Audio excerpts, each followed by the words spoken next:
এই জন্যে আমি বারবার আপনাদেরকে মনে করে একটা কথা, আমার জীবন থেকে উপলব্ধি করি একটা কথা, যে একমাত্র আল্লাহ ছাড়া এই পৃথিবীতে এবং পরকালে আমাদের আপন বলে কেউ নাই।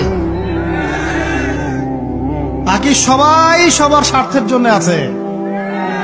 মানুষ মানুষের অবস্থানকেই মূল্যায়ন করে, মানুষ মানুষের অবস্থানকেই মূল্যায়ন করে।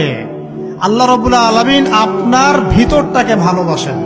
দেখেন, আপনি যখন নামাজ পড়েন নাই, আল্লাহ পাক কিন্তু আপনাকে ধ্বংস করে দেন নাই।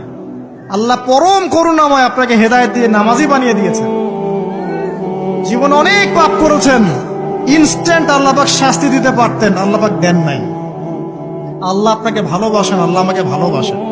আল্লাহ পাকের এই ভালোবাসার ঋণটা শোধ করার জন্য হলেও নামাজি হয়ে যান, আল্লাহর পথে ফিরে আসেন, দিনের জন্য কিছু করেন, দিনের ফিকির করেন, পড়াশোনা করেন। প্রিয় ভাইরা, আল্লাহ পাক তৌফিক